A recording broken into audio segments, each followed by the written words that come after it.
Sai. Olá, boa noite. Eu sou Rosiane Kennedy. Você confere conosco a partir de agora as notícias que circularam hoje nos corredores do poder.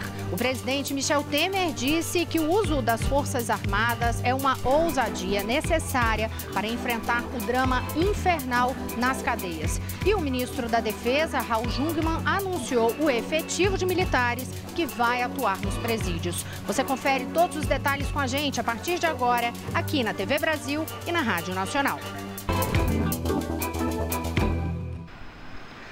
Hoje, o Diário Oficial da União publicou o decreto do governo federal que autoriza o uso das Forças Armadas nos presídios durante o período de um ano. A medida é uma resposta do governo à crise enfrentada pelos estados no sistema carcerário. E o presidente Michel Temer falou hoje da necessidade e da ousadia dessa medida. Mas quem tem os detalhes é Carolina Pimentel, diretamente da redação da Agência Brasil. Boa noite, Carolina. Boa noite, Rosiane. O presidente Michel Temer falou aí sobre a crise nas penitenciárias do país durante um evento no Palácio do Planalto. Ele classificou essa situação nos presídios de um drama infernal, né? Ele disse que essa situação é um drama infernal e que é preciso ousadia e até coragem para enfrentar esse problema. O presidente Michel Temer também falou sobre essa decisão de autorizar a atuação das Forças Armadas nos presídios. Vamos acompanhar. Pela primeira vez, com o drama infernal que ocorre hoje nas penitenciárias do país, nós tivemos um diálogo muito produtivo com o setor de defesa, com as Forças Armadas, e as Forças Armadas se dispuseram a fazer as inspeções nos presídios, porque elas têm uma grande credibilidade, em primeiro lugar, e, em segundo lugar, uma grande autoridade. Não terão, evidentemente, contato com os presos, mas terão, isto sim, a possibilidade da inspeção em todos os presídios brasileiros. É uma ousadia, mas é uma ousadia que o Brasil necessita e que dá certo. Rosiane, como você disse, foi publicado hoje no Diário Oficial a autorização para que as Forças Armadas atuem nos presídios, lembrando que os militares vão fazer vistorias dentro dos presídios em busca de armas, celulares e drogas. Eles não vão ficar responsáveis pela segurança dessas unidades prisionais. Rosiane. Obrigada, Carolina Pimentel. A gente continua na explicação sobre esta atuação dos militares nos presídios, porque o ministro da Defesa, Raul Jungmann, ele inclusive concedeu hoje pela manhã uma entrevista coletiva para detalhar esse efetivo e também explicar como poderá ocorrer esta atuação dos militares, para não entrar em nenhum choque do que determina a Constituição Federal, já que pela Constituição a atuação da segurança está a cargo dos estados, tanto que para haver essa atuação das Forças Armadas é preciso que os governadores façam a solicitação. Mas o nosso repórter da Rádio Nacional, Lucas Por Deus Leon, tem os detalhes de tudo o que o ministro da Defesa detalhou. Lucas, que está de volta hoje conosco aqui. Bem-vindo de volta, Lucas. Quais foram as informações do ministro? Boa noite. Boa noite, Rosiane. O ministro da Defesa, Raul Jungmann, explicou hoje sobre a atuação das Forças Armadas nos presídios brasileiros. Serão cerca de 1.000 militares que farão inspeções nas prisões em busca de armas, drogas, celulares e outros utensílios proibidos. O ministro disse que os militares não terão contatos com os presos e nem podem substituir os agentes carcerários, fazer a tarefa dos agentes. Ainda segundo Raul Jungmann, os militares vão entrar apenas nos presídios que não haja risco de rebelião. O ministro ainda comentou a atual crise do sistema penitenciário. Vamos acompanhar o que ele disse. Então é evidente que um governador isolado, sozinho, ele não tem meios para resolver um problema que se tornou nacional. E é isso que nós vamos fazer.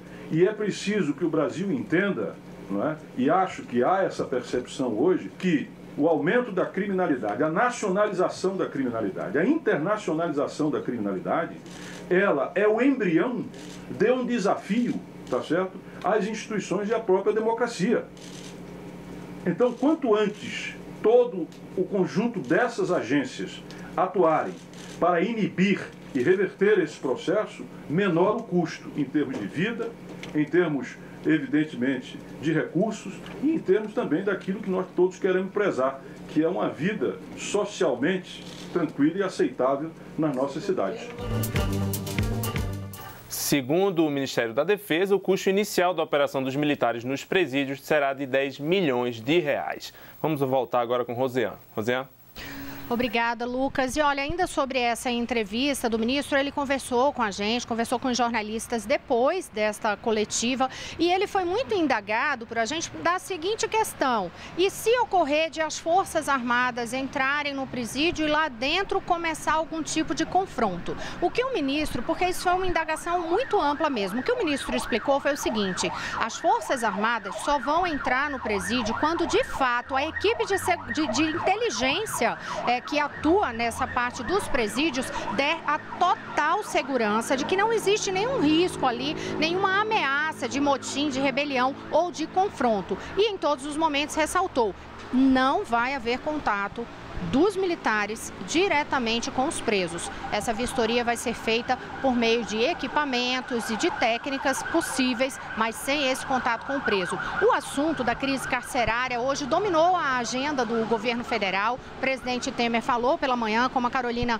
Pimentel já ressaltou, e até agora há pouquinho, acabou faz 5 minutos, o presidente estava reunido com governadores para discutir também medidas de como enfrentar essa situação nas penitenciárias. Eu estou aqui hoje no Palácio do Planalto, ao lado do nosso repórter da TV Brasil, Paulo Leite, que acompanhou também toda essa entrevista, e o presidente, na abertura da reunião hoje com os governadores, ele inclusive anunciou já algumas medidas, né, Paulo? Boa noite. Isso, Rosinha, boa noite, um prazer participar do Corredores, minha estreia, né? Bem-vindo. Aqui hoje, obrigado. Pois é, o presidente falou aí na reunião, ele abriu a reunião e anunciou algumas medidas para tentar conter as facções dentro dos presídios. Falou, por exemplo, em integração dos serviços de inteligência das Forças Armadas e das polícias, militar, civil e federal. Segundo o presidente, é preciso trabalhar junto com inteligência para diminuir o poder dessas facções dentro das cadeias. O presidente lembrou também o decreto que foi assinado ontem e publicado hoje no Diário Oficial da União, passa a valer a partir de hoje, com prazo de 1 ano, portanto, para que os militares das Forças Armadas possam entrar nos presídios sempre a partir da permissão dos governadores. Por último, falou bastante aí de controle das fronteiras. Essa é uma grande reclamação dos governadores, principalmente da região norte do país. Eles dizem que o controle ineficaz da fronteira é responsável por quase 70% dos problemas de segurança pública desses estados da região norte, principalmente. É por essas fronteiras brasileiras que, segundo eles, entra boa parte das drogas e das armas aqui no país, Rosinha. E eles falaram bastante sobre isso, então, para que esse controle das fronteiras seja mais eficaz. Foi uma promessa aí do governo federal que esse controle eficaz seja feito pelo Exército. É sobre isso, inclusive, né, Lucas? O ministro da Defesa vem ao longo dessa crise carcerária toda insistindo muito nesse trabalho, a importância desse trabalho no controle das fronteiras. Raul Jungmann que vai viajar justamente para essas conversas com presidentes, inclusive, dos países que fazem fronteira com o Brasil, para fazer uma discussão mais ampla sobre esse enfrentamento para evitar a entrada de drogas e armas aqui no Brasil. Isso é, sem sombra de dúvidas, um dos pontos cruciais para enfrentamento dessa crise, e o governo sempre ressalta isso para a gente. Agora, esta reunião com os governadores, também teve governador que saiu já para conversar. Eu sei que você conversou com o governador, e aqui nos Corredores do Poder a gente conta tudo o que acontece nos bastidores lá dentro. O que é que os governadores já te falaram? Pois é, o governador de Rondônia, Confúcio Moura, conversou ali com nós, ele disse realmente que esse problema das fronteiras é comum nos 9 estados hoje que estiveram representados aqui hoje, estados do Norte e também do Centro-Oeste. Ele disse que os 9 governadores vão pedir que o Exército, que as Forças Armadas, melhor dizendo, que eles possam ir até os estados, entrar nos presídios, fazer aquela varredura que foi anunciada pelo governo federal ontem. Foi o decreto assinado pelo presidente. Hoje ele foi publicado no Diário Oficial da União. Para que os militares possam ir até os estados, é preciso que os governadores autorizem. E o governador de Rondônia disse hoje aqui que os 9 governadores da reunião aqui hoje vão assinar. Ele falou bastante sobre isso. Segundo ele, o grande problema da segurança pública nesses estados é fruto do tráfico de drogas, tráfico que entra pelas fronteiras brasileiras e aí domina boa parte do país. Foi isso que ele falou, Rosiane. Obrigada, Paulo Leite. Seja sempre bem-vindo aqui. Obrigado. Ele com certeza vai trazer muitos bastidores ao longo do ano, porque Paulo está diariamente aqui no Palácio do Planalto e conhece muito desta cobertura diária nos corredores do poder do Palácio do Planalto. Obrigada mais uma vez, Paulo. Obrigado, prazer. Ainda sobre a crise carcerária, Carolina Pimentel tem informações atualizadas, inclusive, sobre a situação lá no Rio Grande do Norte. Carolina. Rosiane, a tropa de choque da Polícia Militar entrou na tarde de hoje na penitenciária de Alcaçuz, que fica na região metropolitana de Natal.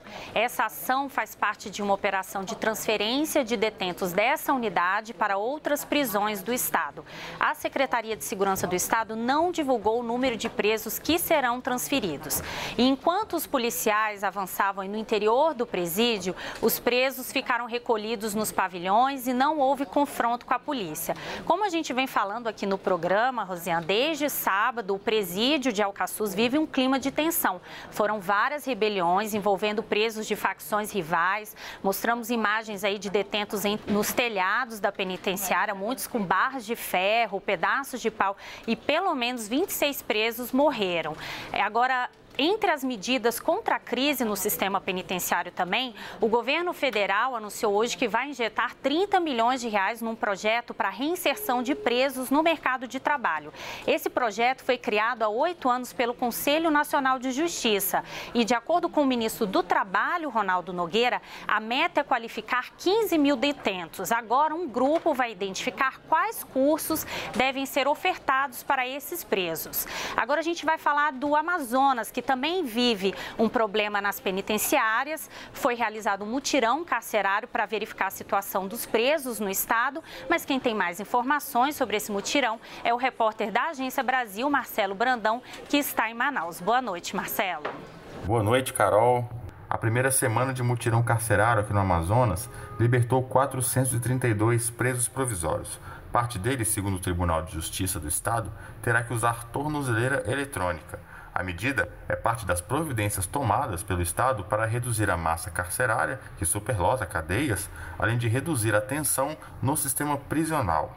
O presidente do Tribunal de Justiça do Amazonas, Flávio Pascarelli, esclareceu que os processos estão sendo analisados com cuidado e critério para decidir se a liberdade ou a adoção de medidas alternativas de cumprimento de pena são as mais recomendadas em cada caso. Em 13 municípios do interior do estado, por exemplo, foram analisados 665 processos, com a libertação provisória de 29 desses réus. Já na segunda vara do Tribunal do Júri da comarca de Manaus, foram analisados 79 processos de réus presos provisoriamente. Desses 79 processos, apenas 10 tiveram liberdade concedida. Para auxiliar no mutirão, a Ordem dos Advogados do Brasil, aqui no Amazonas, cedeu 50 advogados voluntários para auxiliar os defensores públicos a atender a demanda de réus. É com você, Carol. Obrigada, Marcelo, que falou aí sobre um mutirão carcerário no Amazonas. Rosiane. E a gente agora vai conferir também informações atualizadas sobre a greve lá no Rio de Janeiro, que atinge justamente a parte dos agentes penitenciários. Quem tem informação para a gente é Flávia Grossi. A gente está aqui em frente ao complexo penitenciário de Jericinó, em Bangu, na zona oeste do Rio. Por conta da greve dos agentes penitenciários que começou ontem, as visitas estão suspensas. Segundo o Sindicato dos Servidores do Sistema Penal do Rio, estão sendo mantidos atendimentos básicos, como alimentação, emergência médica e alvará de soltura. A greve vai continuar até a próxima segunda-feira, às 5 horas da tarde, quando uma assembleia vai definir os rumos do movimento. Os servidores pedem o pagamento em dia dos salários de dezembro, do 13º e também melhores condições de trabalho. Os 26 torcedores do Corinthians, que estão presos desde outubro do ano passado aqui em Bangu, receberam alvará de soltura e devem deixar o presídio ainda hoje. O clima por aqui é de apreensão.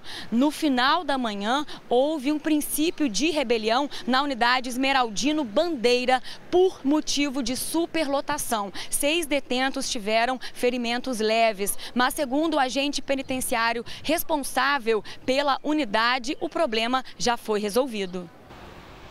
Olha só, eu recebi uma informação aqui agora, a gente vai continuar com informações do Rio, mas é que eu recebi uma informação aqui do Ministério da Justiça dizendo que vai ser criado um grupo nacional de intervenção penitenciária. E esse grupo vai ser formado por agentes penitenciários cedidos pelos estados para atuação nos presídios brasileiros. A decisão foi tomada hoje numa reunião com representantes da Federação Sindical Nacional dos Servidores Penitenciários. Ainda no Rio de Janeiro, você confere informações agora com Priscila Terezo, mas de um outro problema, que é uma investigação sobre roubos no Museu Imperial.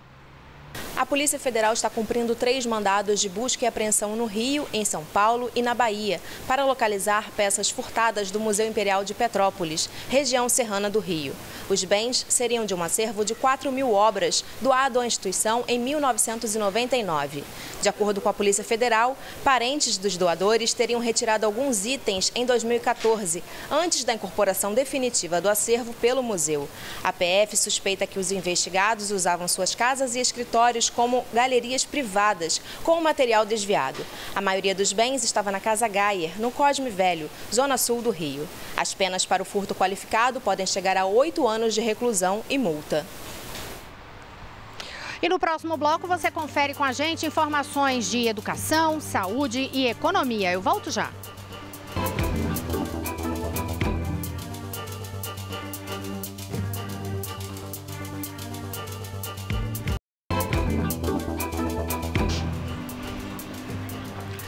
Olá, estamos de volta. Eu sou Rosiane Kennedy e você confere com a gente as notícias que circularam hoje nos corredores do poder. Eu já abro esse bloco conversando diretamente com o repórter da Rádio Nacional, Lucas Por Deus Leon, porque ele tem várias informações de serviço na área de educação. Lucas.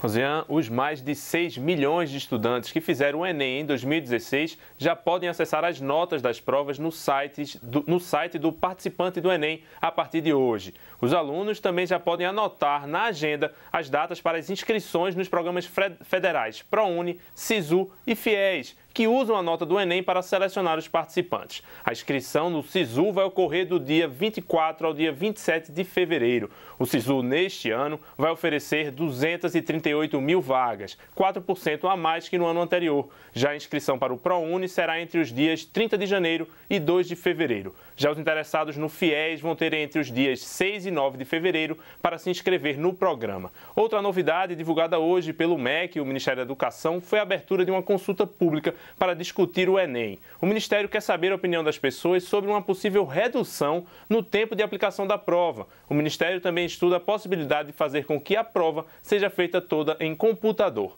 Vamos acompanhar o que o ministro da Educação, Mendonça Filho, falou sobre o tema. Bom, primeiro saber se porventura os estudantes e aqueles que participam do Enem desejam a prova aplicada em um único dia ou não, preservando, volto a insistir, a aplicação da redação, numa hipótese de aplicação em 2 dias ou num único dia. A hipótese de nós evoluirmos no tempo na aplicação da prova usando computador como instrumento de aplicação da prova e não mais aplicação em papel. Essa é uma evolução que acontecerá no tempo e nós queremos colher essa visão por parte dos estudantes de todo o Brasil, dos participantes do Enem. Segundo o ministro, a redução para um dia de prova pode ocorrer ainda neste ano. A consulta pública sobre o Enem ficará aberta até o dia 10 de fevereiro e qualquer cidadão pode contribuir na página do INEP na internet. É com você, Rosiane. Obrigada, Lucas. E a gente lembra que essas informações detalhadas das datas, os sites, você também confere no site agenciabrasil.ebc.com.br. E é lá para a agência que a gente vai agora, porque tem mais informações sobre educação. Carolina Pimentel. Rosiane, um levantamento mostrou que o percentual de estudantes com aprendizado adequado cresceu do ensino fundamental para o ensino médio. Esse levantamento foi feito pelo movimento Todos pela Educação. Mas em matemática, os os números não melhoraram.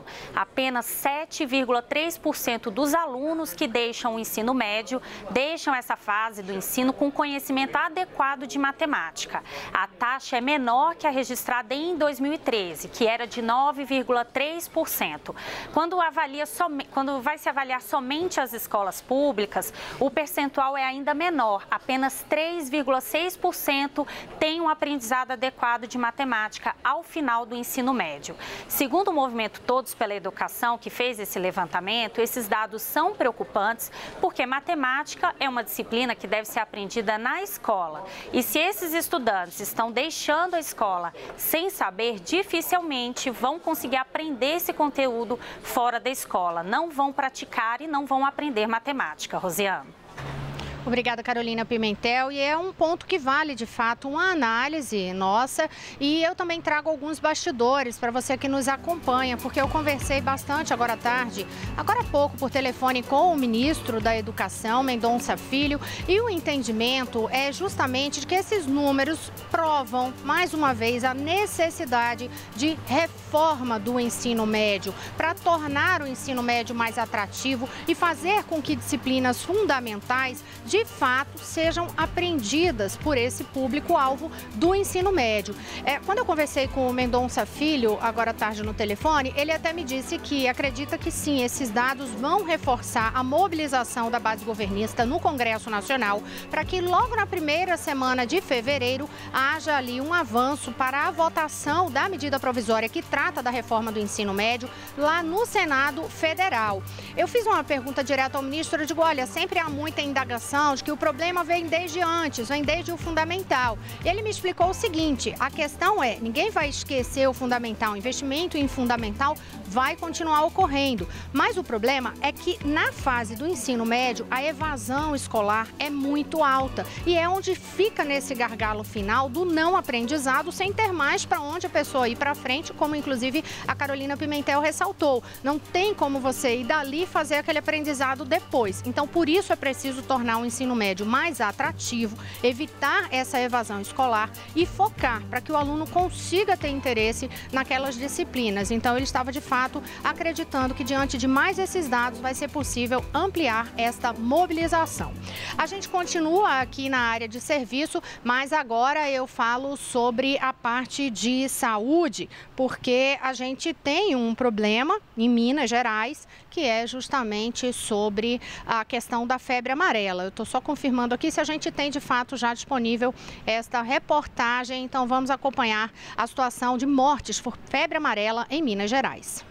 Nós tivemos hoje aqui em Minas Gerais as confirmações oficiais de 7 mortes por febre amarela. Até ontem se falava em 53 mortes suspeitas, das quais 22 eram prováveis. O Instituto Evandro Chagas, que é vinculado ao Ministério da Saúde, é o órgão responsável por fazer todas as investigações. E hoje ele deu o parecer definitivo sobre essas 7 mortes por febre amarela. E olha, a doença continua a se disseminar no estado. A Secretaria de Saúde de Minas Gerais, no último boletim que foi divulgado ontem, anunciou que os números de casos suspeitos já são 184. E destes, 37 são prováveis, porque os primeiros exames tiveram resultado positivo. Não há casos sendo investigados entre a população de Belo Horizonte. Até agora, todas as notificações são de pacientes do interior do estado. O governo mineiro, que na semana passada decretou situação de emergência em uma área envolvendo 152 municípios, continua adotando medidas de combate à doença. Em Belo Horizonte, o Hospital Eduardo de Menezes, que se tornou responsável por receber pacientes que vêm do interior, aumentou o número de leitos destinados aos suspeitos de febre amarela. Serão agora 18 leitos de CTI e 32 de enfermaria. E a vacinação para quem mora nas áreas afetadas ou vai viajar para esses locais continua sendo realizada gratuitamente nos postos de saúde. Olha, e a gente lembra a você que os detalhes também estão lá no site agenciabrasil.abc.com.br. Você, inclusive, conferiu as informações do repórter da Agência Brasil em Belo Horizonte, Léo Rodrigues. E a gente está, essa semana, fazendo uma série com explicações sobre a reforma da Previdência. O nosso entrevistado é Leonardo Rolim, ele que foi secretário nacional da Previdência e é consultor de orçamento na Câmara dos Deputados. A cada dia ele explica o que é que tem hoje funcionando e o que está sendo proposto de mudança na PEC da reforma da Previdência. Hoje, Leonardo Rolim vai explicar como que é e o que é que muda em relação à aposentadoria dos políticos. Os políticos hoje têm uma aposentadoria especial, olhando mais especificamente para deputados e senadores, eles têm uma aposentadoria especial sim, mas não é aquela coisa que o pessoal fala de com 2 anos de mandato se aposenta levando o salário inteiro de deputado. Então hoje eles têm uma regra parecida com a dos servidores públicos. Eles se aposentam com 60 anos de idade, igual para homens e mulheres, e 35 anos de contribuição, também igual para homens e mulheres. Sendo que eles podem trazer tempo de contribuição de outros regimes, por exemplo, do INSS, ou se for servidor público, de servidor público. Porém, se ele traz tempo de outro regime, ele vai se aposentar com salário proporcional. Porém, na nova regra fica mais duro. A lógica da regra nova é regra igual para todos. Então, eles vão ser obrigados a ir para o INSS. Na regra nova, todo mundo vai estar no mesmo teto. A PEC é clara, os novos estão no INSS, na regra de todo cidadão comum. E a gente vai agora à Agência Brasil para conferir as últimas notícias com Carolina Pimentel. Rosiane, o governo federal vai liberar mais de 8 bilhões de reais em crédito para pequenos empresários nos próximos 2 anos. Os recursos são do Fundo de Amparo ao Trabalhador e do Banco Nacional do Desenvolvimento Econômico e Social. Esse crédito é para tentar reduzir a inadimplência das empresas pequenas e também estimular a abertura de vagas de emprego. A medida foi anunciada pelo Sebrae no lançamento do programa Empreender Mais Simples, que terá medidas para diminuir a burocracia para os pequenos empreendedores. Rosiane. E com essas informações, a gente encerra hoje aqui nos Corredores do Poder. A gente volta amanhã. Boa noite a todos. Boa noite, Carolina. Boa noite, Lucas Por Deus Leão. Boa noite, até amanhã. Boa noite, até amanhã.